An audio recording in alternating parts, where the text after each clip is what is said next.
성경은 사람이 만든 이야기가 아닙니다. 하나님께서 직접 쓰신 구원의 역사입니다. 이 말씀을 듣는 동안 하나님의 은혜와 성령의 충만하심이 함께하길 바랍니다. 지금부터 말씀 속에 감춰진 하나님의 뜻을 마주합니다. 여러분, 우리는 지금 예배당에 앉아 있습니다. 찬송을 부르고 기도하고 말씀을 듣습니다. 별다른 의식 없이 자연스럽게 하나님을 만납니다. 특별한 자격이 필요하지도 않고 복잡한 절차를 거치지도 않으며 그저 이 자리에 앉아 하나님을 예배합니다. 그런데 여러분, 이것이 얼마나 놀라운 일인지 생각해 보신 적 있으십니까? 이것이 얼마나 큰 특권인지 깨달은 적이 있으십니까? 고대 이스라엘 사람들은 하나님께 나아가는 것이 결코 쉬운 일이 아니었습니다. 그들은 성막 문 앞에서 멈춰 서야 했고 흠없는 동물을 끌고 와야 했으며 피를 흘려야 했습니다. 번제단에서 연기가 피어올라야 했고 제사장의 손을 거쳐야 했습니다. 한 걸음 한 걸음이 조심스러웠고 매 순간이 경외로 가득했습니다. 단 한 걸음도 함부로 내디딜 수 없었던 그 엄숙함을 우리는 상상이나 할 수 있을까요? 잘못하면 죽을 수도 있었던 그 두려움을 우리는 이해할 수 있을까요? 오늘날 우리는 너무 쉽게 하나님께 나아갑니다. 물론 그것이 잘못된 것은 아닙니다. 오히려 그것이 은혜입니다. 그러나 어쩌면 너무 쉬워서 잊어버린 것이 있는지도 모릅니다. 거룩하신 하나님과 죄인인 우리 사이에는 본래 건널 수 없는 간격이 있다는 사실을 말입니다. 그 간격은 단순히 물리적인 거리가 아닙니다. 그것은 거룩과 죄 사이의 간격이고 영혼과 시간 사이의 간격이며 창조주와 피조물 사이의 간격입니다. 그 간격을 누군가 메워주지 않으면, 그 사이를 누군가 이어주지 않으면 우리는 단 한 발짝도 그분께 나아갈 수 없었습니다. 그렇다면 묻지 않을 수 없습니다. 도대체 무엇이 그 간격을 메웠습니까? 누가 그 사이를 이어주었습니까? 어떻게 해서 우리가 이렇게 담대히 하나님 앞에 설 수 있게 된 것입니까? 오늘 우리가 함께 살펴볼 본문 속에 그 답이 숨어 있습니다. 겉으로 보기에는 복잡하고 낯선 제사 규례들입니다. 많은 사람이 레위기를 읽다가 포기하는 이유가 바로 이 복잡한 제사 규정들 때문입니다. 그러나 그 안을 들여다보면 하나님께서 우리를 위해 어떤 다리를 놓으셨는지, 어떤 길을 열어주셨는지 그 놀라운 설계가 드러납니다. 이스라엘 백성이 출애굽한 지 이제 1년이 조금 넘었습니다. 430년 동안 종살이하던 애굽에서 나온 그들은 홍해를 건너고 광야를 지나고 드디어 시내산 아래 진을 쳤습니다. 그곳에서 그들은 하나님의 명령을 따라 성막을 지었습니다. 성막을 짓는 과정 자체가 특별했습니다. 출애굽기 25장부터 40장까지를 보면 하나님께서 얼마나 세밀하게 성막의 구조와 기물들을 지시하셨는지 알 수 있습니다. 성막의 크기, 재료, 색깔, 모양 하나하나가 다 하나님의 지시에 따른 것이었습니다. 백성들은 자원하는 마음으로 금과 은과 놋을, 청색, 자색, 홍색 실과 가늘게 꼰 배를, 염소 털과 물들인 수시한 가죽을 가져왔습니다. 6달 동안 백성들은 성막을 지었습니다. 비스아렐과 오홀리압을 중심으로 지혜와 총명을 받은 사람들이 모든 기물을 만들었습니다. 지성소에 들어갈 언약궤, 성소에 놓일 진설병 상과 금 촛대와 분향단, 뜰에 세울 번제단과 물두멍, 그리고 성막의 널판들과 휘장들, 모든 것이 하나님의 지시대로 완성되었습니다.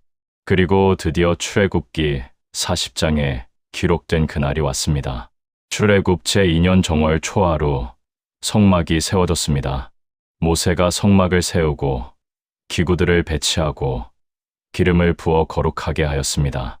그리고 그때 놀라운 일이 일어났습니다. 출애굽기 40장 34절부터 35절을 보면 이렇게 기록되어 있습니다.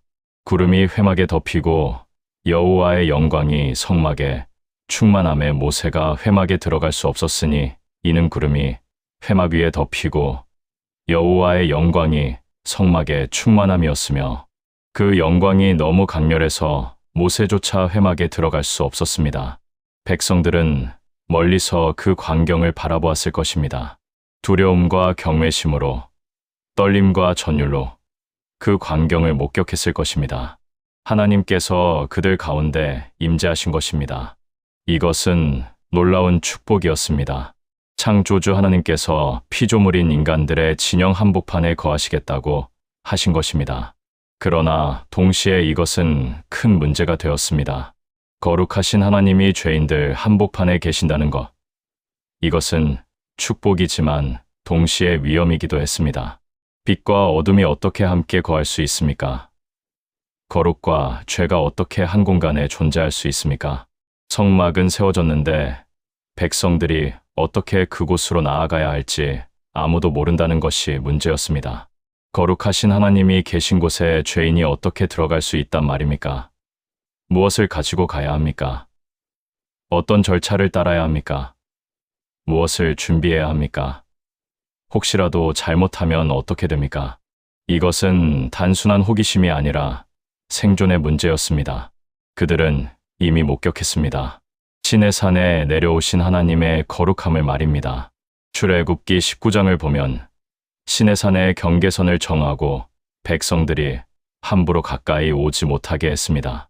만일 산을 범하면 반드시 죽이라고 하셨습니다. 산이 연기에 쌓이고 불이 붙고 지진이 일어나고 나팔 소리가 크게 울렸습니다.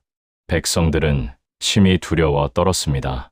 나중에는 더 직접적인 사건들을 목격했습니다. 레위기 10장을 보면 아론의 아들들인 나답과 아비후가 다른 불을 들였다가 여호와 앞에서 나온 불에 타 죽었습니다. 사무엘하 6장을 보면 우사가 법궤를 손으로 잡았다가 즉시 죽었습니다. 민수기 16장을 보면 고라와 그의 무리가 반역했을 때 땅이 갈라져 그들을 삼켰고 불이 나와 향을 들이던 250명을 살랐습니다. 백성들은 알았습니다. 거룩하신 하나님 앞에 부정한 상태로 나아가는 것이 얼마나 위험한지를 말입니다.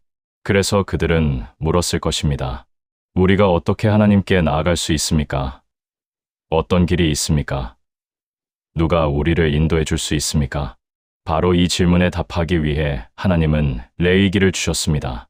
레위기라는 책 제목 자체가 제사장들의 책, 레위 사람들의 책이라는 뜻입니다. 이 책은 거룩하신 하나님께 어떻게 나아가야 하는지 그 길을 상세하게 알려주는 안내서입니다.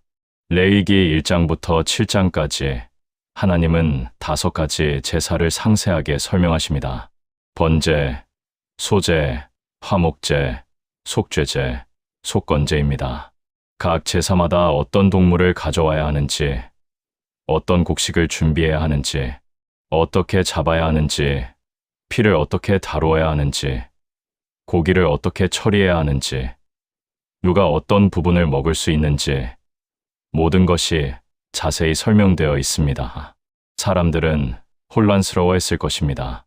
왜 하필 5개입니까? 하나면 안 됩니까? 왜 이렇게 복잡합니까? 번제만으로는 부족합니까? 속죄제만 드리면 안 됩니까? 왜 이 모든 것을 다 해야 합니까? 왜 제사마다 절차가 다릅니까? 우리도 똑같은 질문을 합니다. 현대를 사는 우리에게 이 복잡한 제사 규례가 무슨 의미가 있습니까? 이제 우리는 양을 잡지도 않고 제단에 불을 피우지도 않으며 피를 뿌리지도 않습니다. 우리는 성막에 가지 않고 교회에 옵니다. 제사장이 아니라 설교자가 있습니다. 이것이 오늘 우리와 무슨 상관이 있습니까? 하지만 여러분, 하나님께서 아무 이유 없이 5가지나 되는 제사를 주셨을 리 없습니다.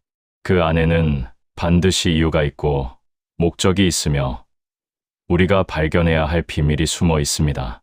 그것은 바로 하나님과 인간 사이를 잇는 다리, 곧 중보의 구조입니다. 먼저 이 5 제사가 무엇인지 하나하나 깊이 살펴보겠습니다.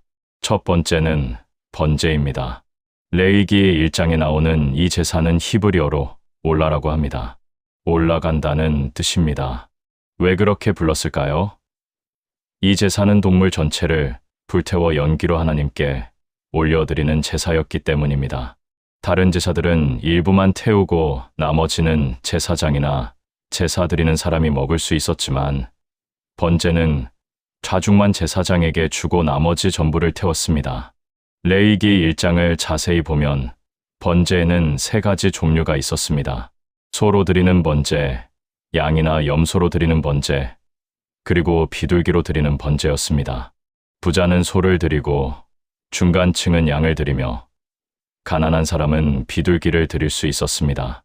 하나님은 모든 사람이 제사를 드릴 수 있도록 배려하셨습니다. 번제의 절차는 이러했습니다. 먼저 흠없는 수컷을 가져와야 했습니다. 암컷이나 병든 것은 안 되었습니다. 회막문에서 자기가 직접 그 동물의 머리에 손을 얹었습니다. 이것은 중요한 행위였습니다.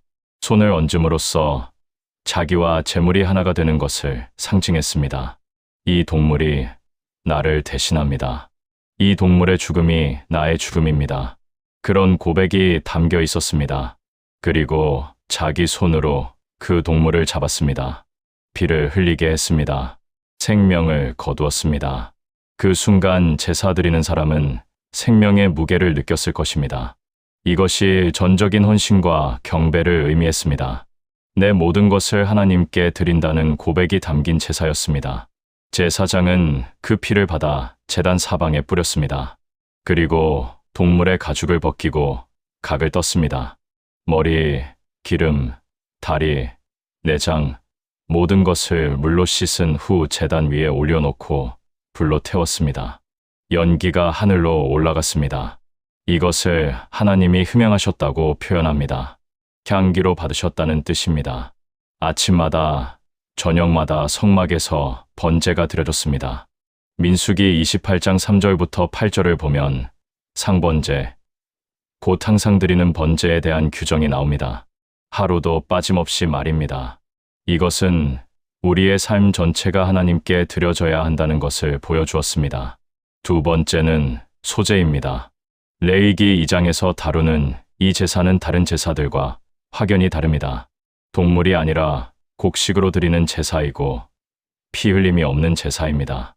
고운 가루에 기름을 섞고 유향을 더해서 드렸습니다. 어떤 때는 화덕에 구워서 드리기도 하고 어떤 때는 번철에 붙여서 드리기도 하며 어떤 때는 가루 그대로 드리기도 했습니다. 소제의 규정을 보면 흥미로운 것이 있습니다.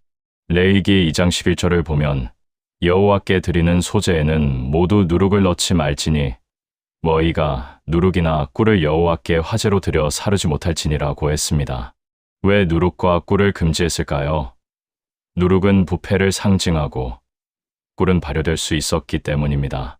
하나님께 드리는 것은 순수해야 했습니다. 반대로 반드시 넣어야 하는 것도 있었습니다. 레위기 2장 13절을 보면 소제의 모든 헌물에 소금을 칠하고 했습니다. 소금은 부패를 막고 보존하는 역할을 했습니다. 소금은 언약을 상징했습니다. 변하지 않는 관계, 영원한 약속을 의미했습니다. 이것은 우리의 일상, 우리의 수고, 우리의 삶 자체를 하나님께 드린다는 의미였습니다. 곡식은 땅을 갈고 씨를 뿌리고 물을 주고 추수하고 타작하고 재분한 결과물입니다. 우리의 노동과 땀이 담겨 있습니다. 그것을 하나님께 드린다는 것은 우리 삶의 열매를 하나님께 돌려드린다는 뜻이었습니다. 중요한 것은 소제를 단독으로 드리지 않았다는 점입니다. 민수기 15장을 보면 번제나 다른 제사를 드릴 때마다 소제를 함께 드리라고 명령하셨습니다. 피의 제사와 곡식의 제사가 함께 드려져야 했습니다. 이것은 깊은 의미가 있습니다. 세 번째는 화목제입니다. 레위기 3장에 나오는 이 제사는 히브리어로 샬람임이라고 합니다. 샬롬에서 온 단어입니다. 평화, 온전함, 안녕이라는 뜻입니다. 이 제사의 가장 큰 특징은 제사를 드린 후에 가족과 친구들이 함께 모여 고기를 먹을 수 있었다는 것입니다. 화목제의 절차는 이러했습니다. 소나 양이나 염소를 가져왔는데 번제와 달리 암수 구분이 없었습니다. 동물을 잡고 피를 뿌리는 것은 같았습니다. 그런데 고기를 나누는 방식이 달랐습니다. 기름과 내장은 제단에서 태워 하나님께 드렸습니다. 레위기 3장 16절을 보면 모든 기름은 여호와의 것이니라 고했습니다. 가장 좋은 부분을 하나님께 드린 것입니다. 가슴과 오른쪽 널쩍 다리는 제사장에게 주었습니다. 그리고 나머지는 제사 드린 사람이 가져갔습니다. 레위기 7장 15절을 보면 화목제의 고기는 드리는 날에 먹어야 했습니다. 감사함으로 드리는 화목제는 그날 안에, 서원이나 자원으로 드리는 화목제는 이틀 안에 먹어야 했고 셋째 날까지 남은 것은 불살라야 했습니다. 이것은 하나님과의 교제, 사람들 간의 교제를 회복하는 기쁨의 제사였습니다. 감사할 일이 있을 때, 서원을 갚을 때, 자원하여 기뻐할 때 드렸습니다. 하나님과 함께 먹고, 제사장과 함께 먹고, 가족 친구들과 함께 먹으며 기뻐하는 것. 이것이 화목제의 핵심이었습니다. 하나님을 중심으로 공동체가 하나 되는 것. 그것이 참된 평화였습니다. 네 번째는 속죄제입니다. 레위기 4장에서 자세히 다루는 이 제사는 히브리어로 하타트라고 합니다. 죄 또는 죄 때문에 드리는 제사라는 뜻입니다. 이름 그대로 죄를 속하는 제사였습니다. 사람들이 알게 모르게 범한 죄, 부주의로 어긴 계명, 그로 인한 부정함을 깨끗하게 하는 제사였습니다. 이 제사의 독특한 점은 죄를 지은 사람의 신분에 따라 제물이 달랐다는 것입니다. 레위기 4장을 보면 제사장이 죄를 지었으면 수송아지를 드려야 했습니다. 온 회중이 죄를 지었어도 수송아지를 드렸습니다. 족장이 죄를 지었으면 수염소를 드렸고 평민이 죄를 지었으면 암염소나 어린 양을 드렸습니다. 그런데 레위기 5장 7절부터 13절을 보면 더 놀라운 규정이 나옵니다. 가난해서 양을 드릴 힘이 없으면 산비둘기 2마리나 집비둘기 새끼 2마리를 드릴 수 있었습니다. 그것도 힘이 없으면 고운 가루 10분의 1 에바를 드릴 수 있었습니다. 하나님은 가난한 자도 제사를 드릴 수 있도록 배려하셨습니다. 하나님 앞에서는 부자나 가난한 자나 모두 죄 사함을 받을 수 있었습니다. 속죄제에서 피를 다루는 방식도 특별했습니다. 제사장이나 온 회중의 죄를 위한 속죄제에서는 피를 성소 안으로 가져가 시장 앞에서 7번 뿌리고 분향단 뿔들에 발랐습니다. 평민의 속죄제에서는 번제단 뿔에 피를 바르고 나머지는 제단 밑에 쏟았습니다. 피가 제단을 거룩하게 했고 죄를 속했습니다. 다섯 번째는 속건제입니다. 레위기 5장과 6장에 걸쳐 설명되는 이 제사는 히브리어로 아샴이라고 합니다. 죄체, 배상이라는 뜻입니다. 속죄제와 비슷하지만 조금 다릅니다. 속죄제가 주로 하나님께 대한 죄를 다룬다면 속건제는 특히 다른 사람에게 피해를 준 죄, 물질적 손해를 끼친 죄, 배상이 필요한 죄를 다루었습니다. 레위기 5장 14절부터 16절을 보면 구체적인 경우들이 나옵니다. 성물, 곧 하나님께 드려야 할 것을 잘못 사용했을 때, 남의 물건을 속였을 때, 맡은 것을 잃어버렸을 때, 거짓 맹세를 했을 때, 이 제사를 드렸습니다. 그런데 중요한 것은 제사만 드리면 되는 것이 아니었다는 점입니다. 레위기 6장 4절부터 5절을 보면 먼저 피해를 입은 사람에게 그 물건을 돌려주고 거기에 5분의 1을 더해서 배상해야 했습니다. 100을 잃게 했으면 120을 돌려주어야 했습니다. 그런 다음에 속건제를 드렸습니다. 하나님과의 관계뿐 아니라 사람과의 관계도 회복시키는 제사였습니다. 겉으로 보면 이 5 제사는 각각 독립된 의식들처럼 보입니다. 각자의 목적이 있고 각자의 절차가 있고 각자의 의미가 있습니다. 제사를 드리는 사람은 자기 상황에 맞는 제사를 선택해서 드리면 되는 것처럼 보입니다. 죄를 지었으면 속죄제를, 감사할 일이 있으면 화목제를, 헌신하고 싶으면 번제를 드리면 되지 않겠습니까? 하지만 하나님께서 이 제사들을 배열하신 순서를 보면 단순히 5가지 선택지를 주신 것이 아니라는 사실을 깨닫게 됩니다. 여러분, 여기서 우리가 놓치지 말아야 할 것이 있습니다. 하나님께서 이 5제사를 레위기에 기록하신 순서를 보십시오. 번제, 소제, 화목제, 속죄제, 속건제. 이 순서가 이상하지 않습니까? 우리가 생각하는 논리적 순서라면 어떻겠습니까?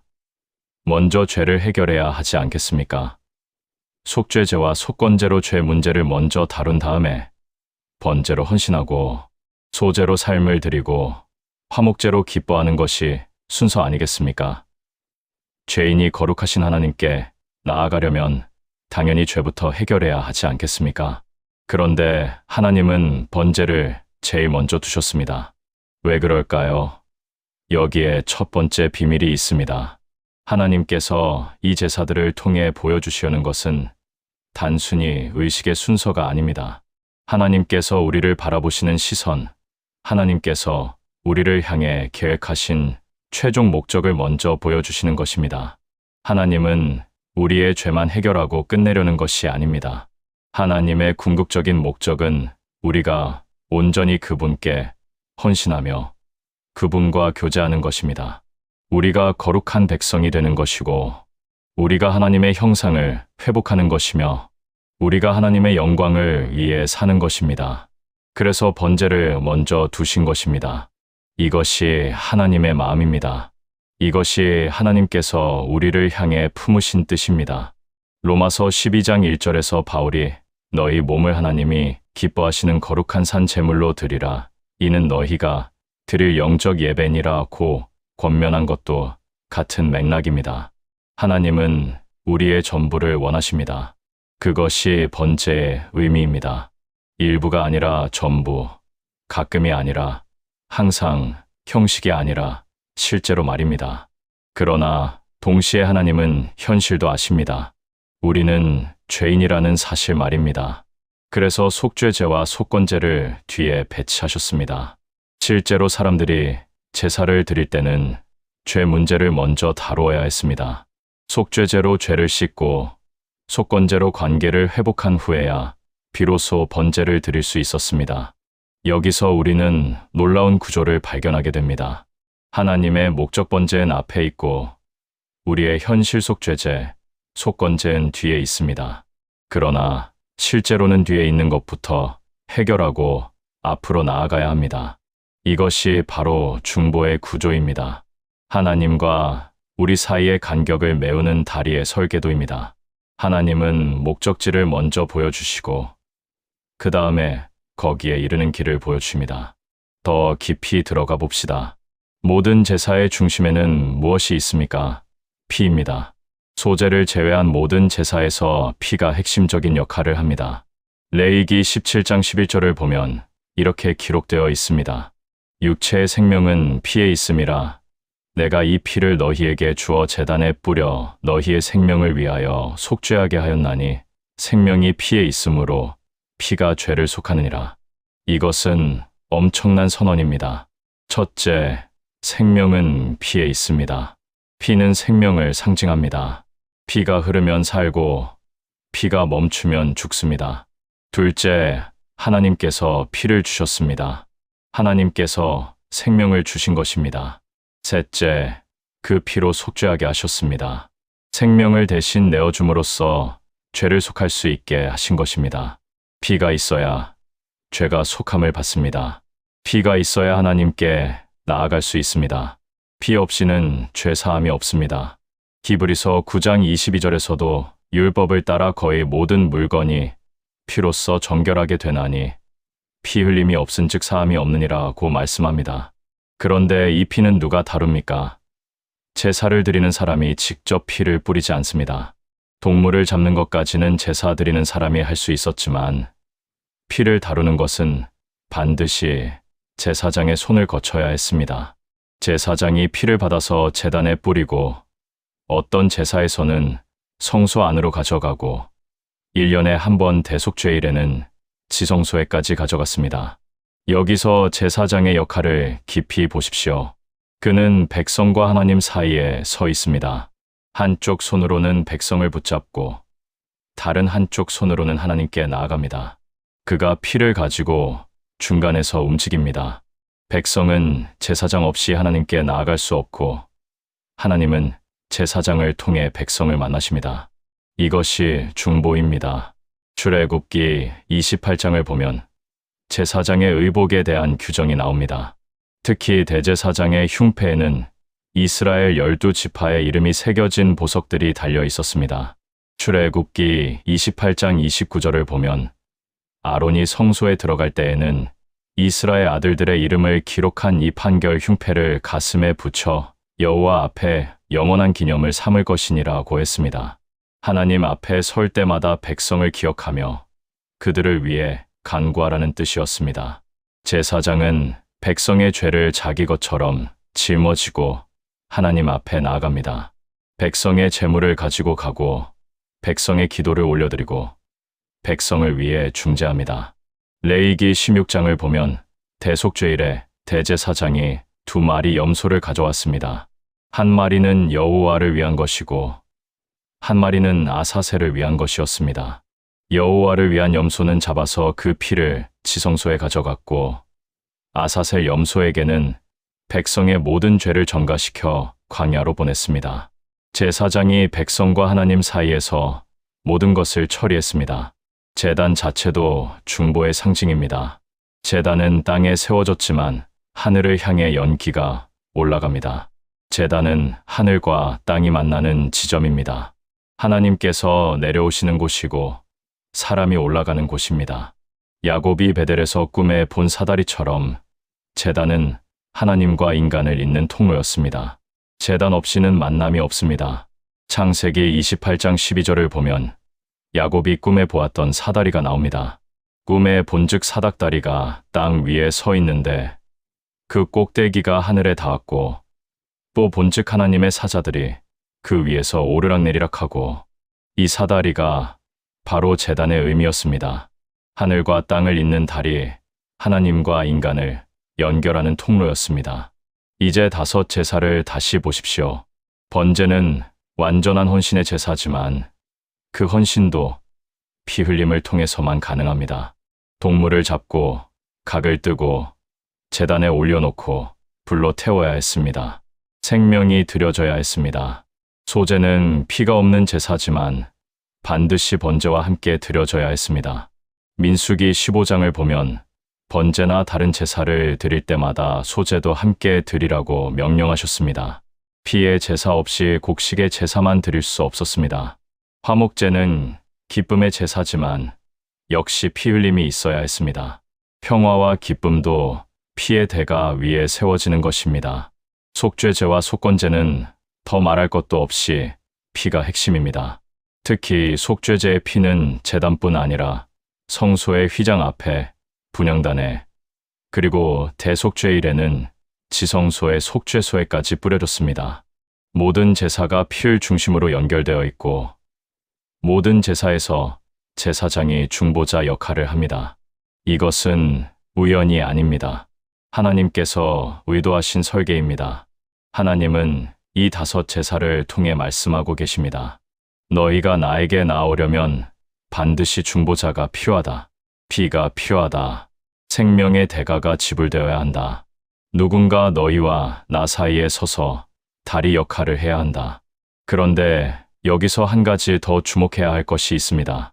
제사가 드려지는 장소의 구조입니다. 성막은 3 부분으로 나뉘어 있었습니다. 뜰, 성소, 지성소입니다. 각 공간으로 들어갈수록 더 거룩했고 더 제한적이었습니다. 백성은 뜰까지만 들어갈 수 있었습니다. 뜰에서 번제단이 있는 곳까지 와서 제물을 바쳤습니다. 제사장만 성소에 들어갈 수 있었습니다. 성소에는 진설병상과 금 촛대와 분향단이 있었고 제사장들이 매일 그곳에서 섬겼습니다. 그러나 지성소는 달랐습니다.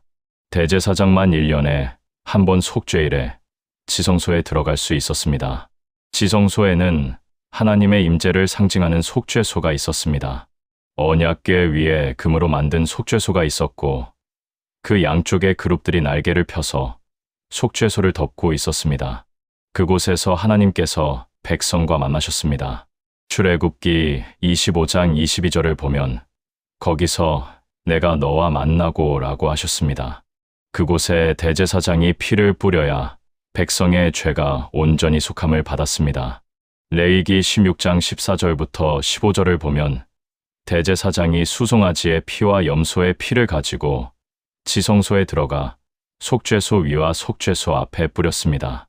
그러나 그곳에 들어가는 것은 목숨을 거는 일이었습니다.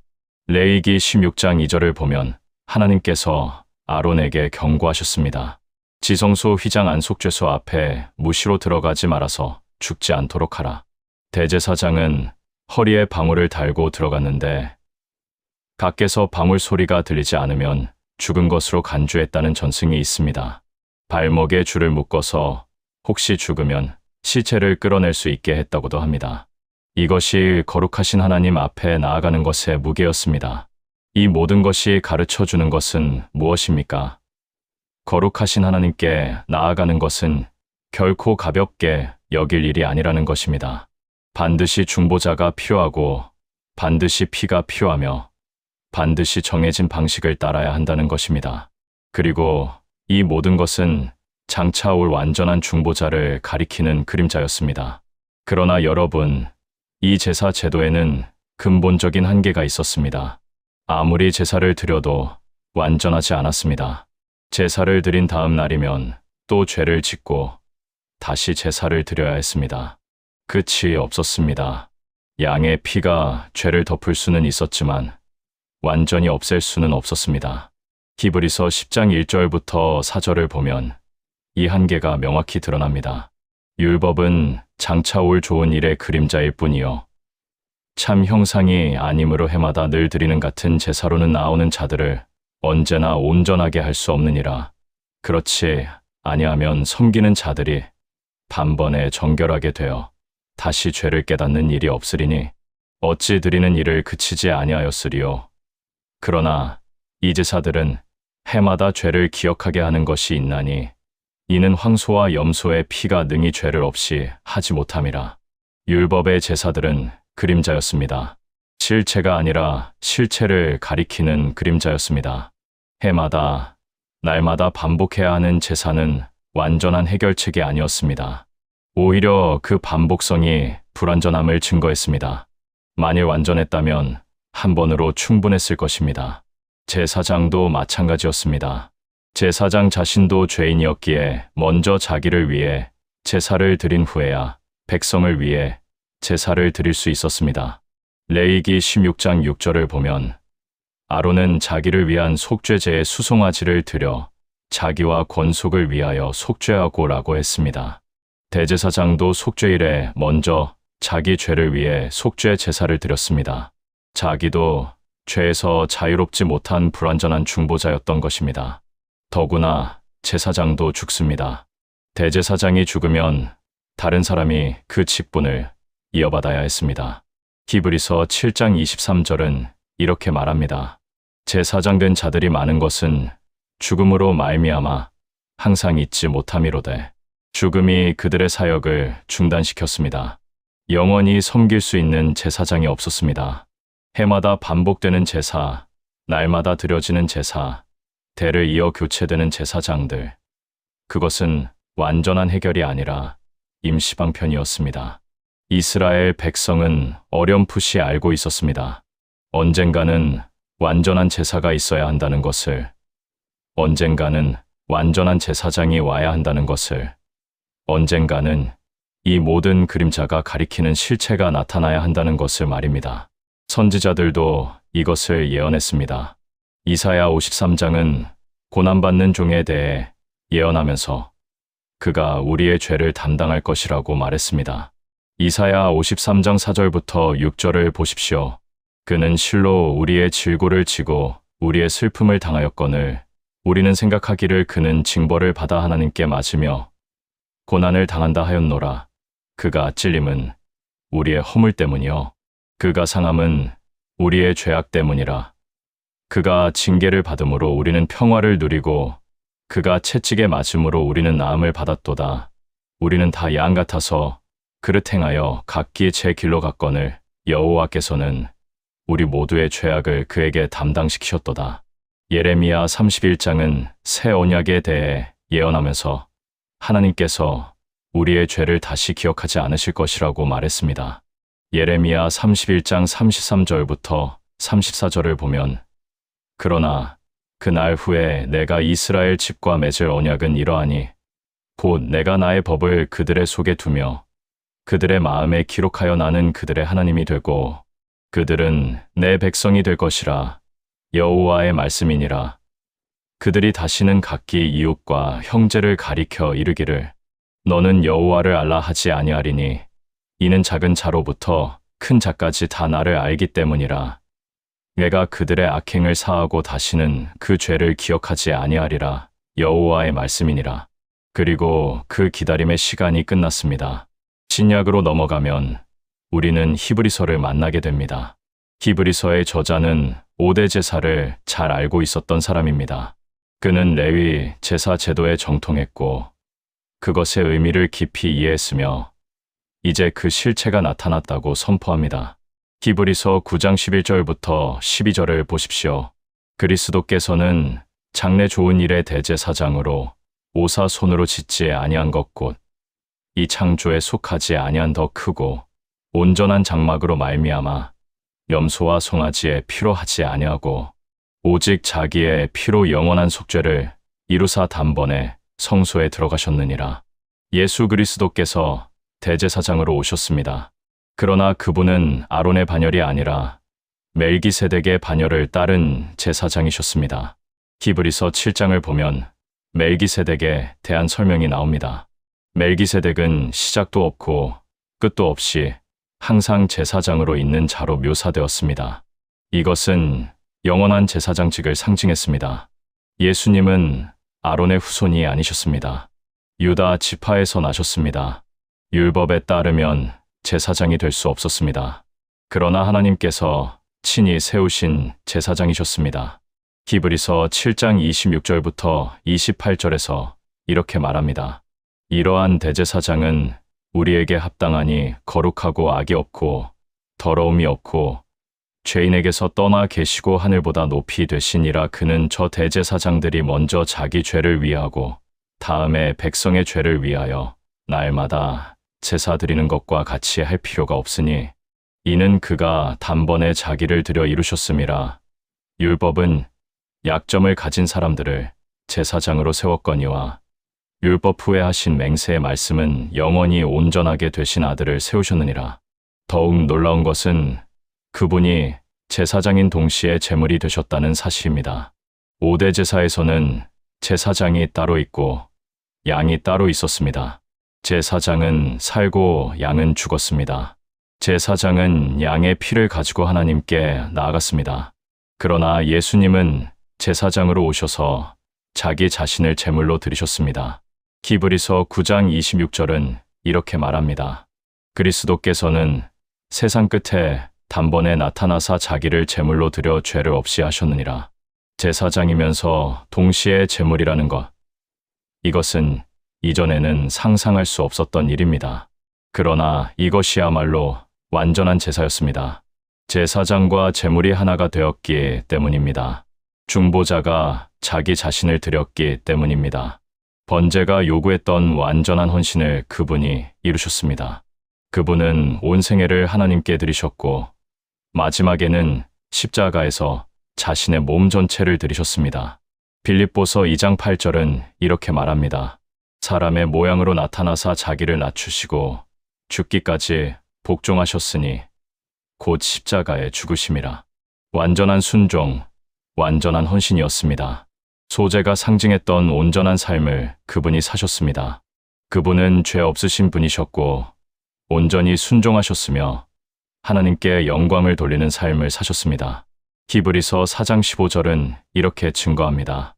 우리에게 있는 대제사장은 우리의 연약함을 동정하지 못하실 이가 아니요 모든 일에 우리와 똑같이 시험을 받으신 이로되 죄는 없으시니라. 화목제가 회복시켜야 했던 하나님과의 교제를 그분이 회복시키셨습니다. 골로새서 1장 20절은 이렇게 말합니다. 그의 십자가의 피로 화평을 이루사 만물 곧 땅에 있는 것들이나 하늘에 있는 것들이 그로 말미암아 자기와 화목하게 되기를 기뻐하심이라. 에베소서 2장 13절부터 14절도 같은 진리를 선포합니다. 이제는 전에 멀리 있던 너희가 그리스도 예수 안에서 그리스도의 피로 가까워졌느니라. 그는 우리의 화평이신지라. 불로 하나를 만드사 원수된 것 중간에 막힌 담을 자기 육체로 허시고 예수님께서 막힌 담을 허셨기에 우리는 하나님과 평화를 누립니다. 속죄 제가 해결하려 했던 죄 문제를 그분이 완전히 해결하셨습니다. 속건제가 배상하려 했던 모든 빚을 그분이 대신 갚으셨습니다. 골로새서 2장 13절부터 14절은 이렇게 말합니다.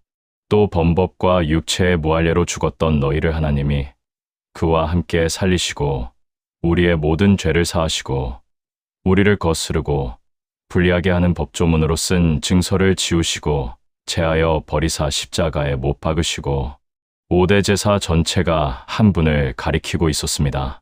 예수 그리스도 그분이야말로 하나님과 우리 사이에 놓인 완전한 다리입니다.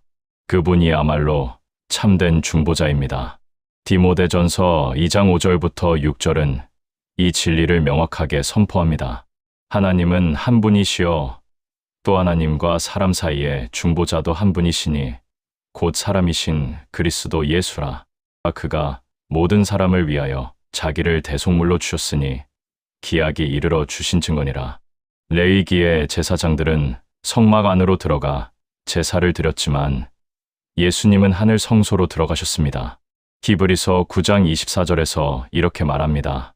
그리스도께서는 참 것의 그림자인 손으로 만든 성소에 들어가지 아니하시고 바로 그 하늘에 들어가사 이제 우리를 위하여 하나님 앞에 나타나시고 땅의 성막이 아니라 하늘의 성소에 그림자가 아니라 실체에 들어가신 것입니다.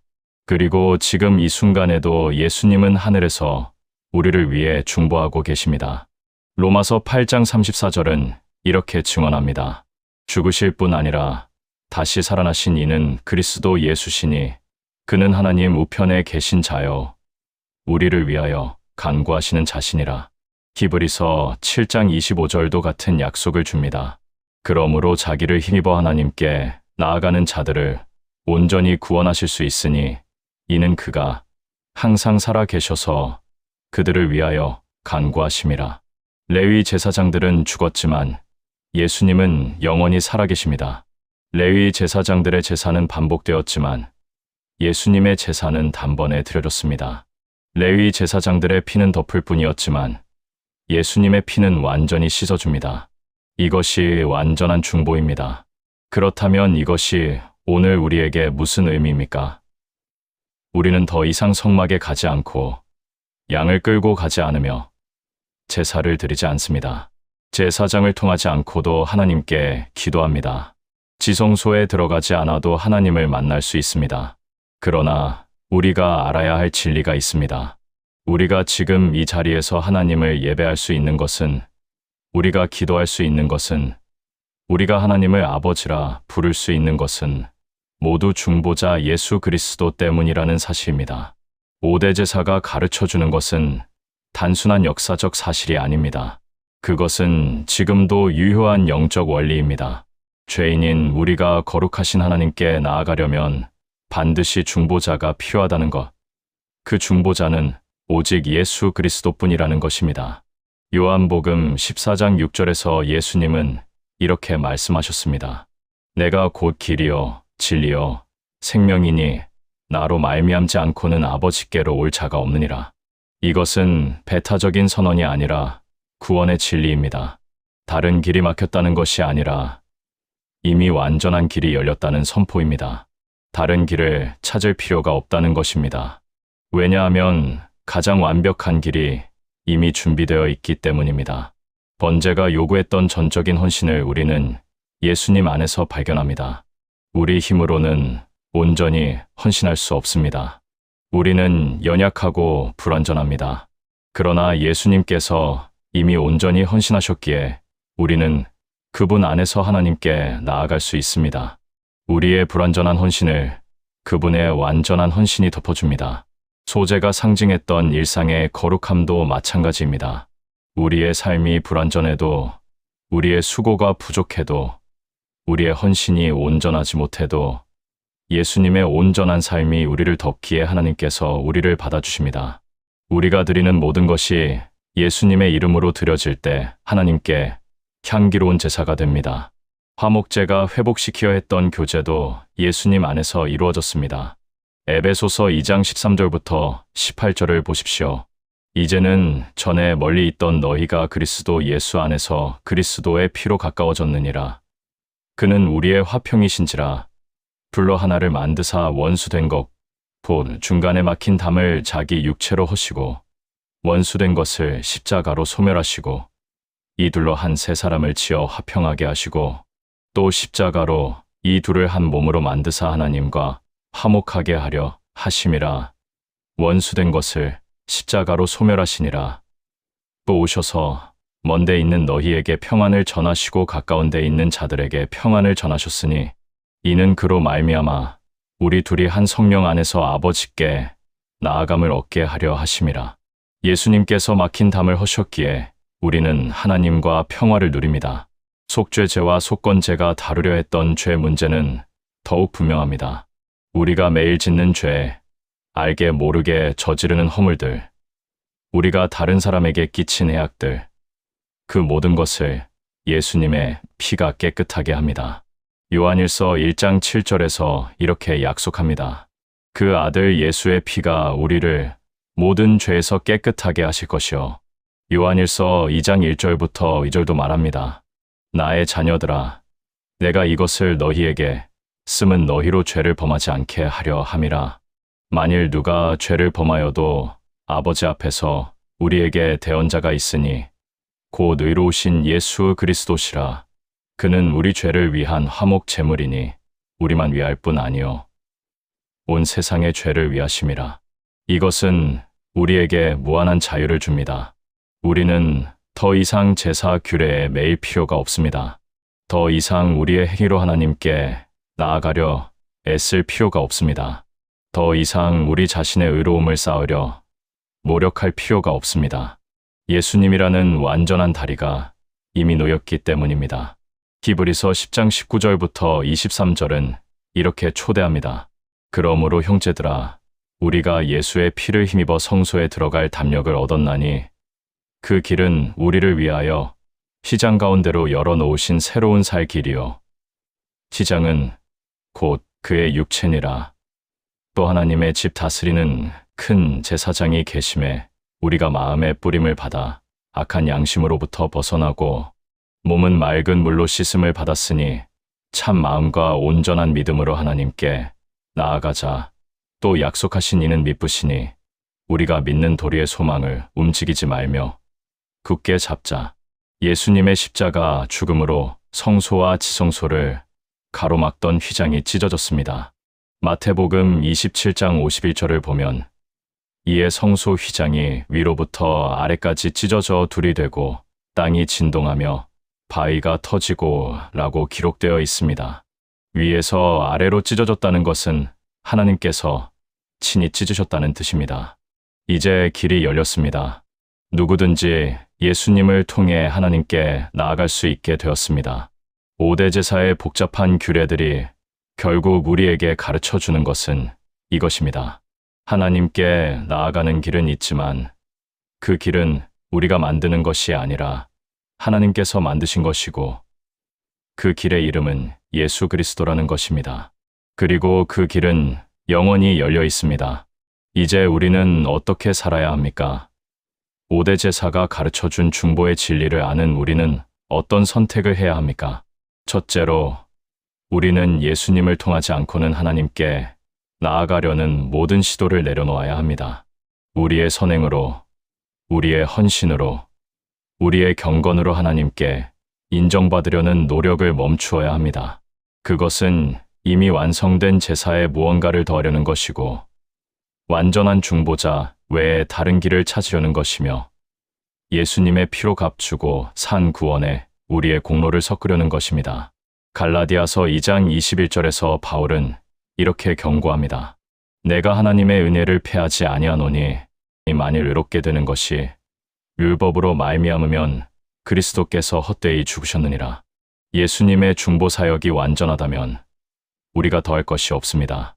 다만 믿고 나아갈 뿐입니다. 다만 그분을 의지할 뿐입니다. 우리는 종종 무언가를 더 해야 한다고 생각합니다. 더 많이 기도해야 하나님이 들으실 것 같고, 더 많이 헌금해야 축복을 받을 것 같고, 더 열심히 봉사해야 인정받을 것 같고, 더 거룩하게 살아야 구원이 확실해질 것 같습니다. 그러나 그것은 5대 제사의 정신을 오해한 것입니다.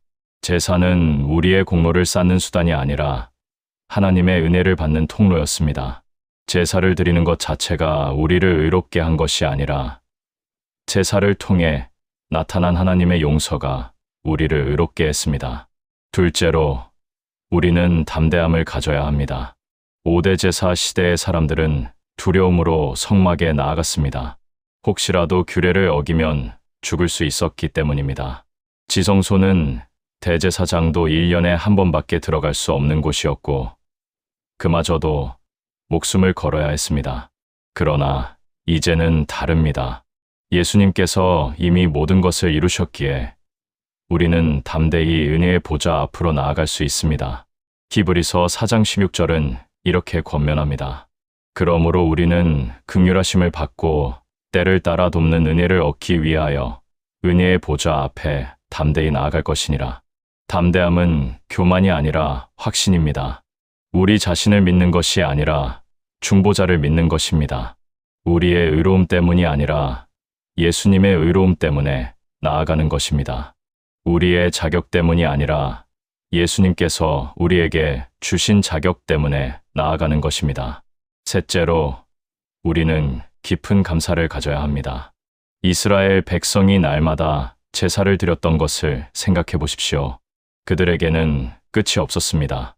오늘 제사를 드려도 내일 또 드려야 했고, 올해 속죄일에 제사를 드려도 내년에 또 드려야 했습니다. 해마다, 날마다 반복되는 제사였습니다. 그러나 우리는 단번에 드려진 완전한 제사의 혜택을 누리고 있습니다. 이것이 얼마나 큰 은혜입니까? 히브리서 10장 14절은 이렇게 선언합니다. 그가 거룩하게 된 자들을 한 번의 제사로 영원히 온전하게 하셨느니라. 한 번의 제사로 영원히 온전하게 되었습니다. 이것은 우리가 더 이상 죄를 짓지 않는다는 뜻이 아닙니다. 오히려 우리는 여전히 죄를 짓습니다. 그러나 예수님의 제사가 과거, 현재, 미래의 모든 죄를 다 해결했다는 뜻입니다. 단번에 영원히 완전하게 해결했습니다. 넷째로, 우리는 다른 사람들에게 이 다리를 소개해야 합니다. 아직도 많은 사람이 하나님께 나아갈 길을 모릅니다. 어떤 이들은 자기 방법으로 하나님을 찾으려 하고, 어떤 이들은 종교적 행위로 구원을 얻으려 하며, 어떤 이들은 선행을 쌓아 천국에 가려 하고, 어떤 이들은 아예 포기하고 살아갑니다. 우리는 그들에게 말해야 합니다. 다리가 이미 놓였다고, 길이 이미 열렸다고, 중보자가 계시다고, 그분의 이름이 예수 그리스도시라고 말입니다.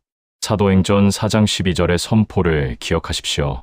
다른 이로서는 구원을 받을 수 없나니 천하 사람 중에 구원을 받을 만한 다른 이름을 우리에게 주신 일이 없음이라. 이것은 선택이 아니라 사실입니다.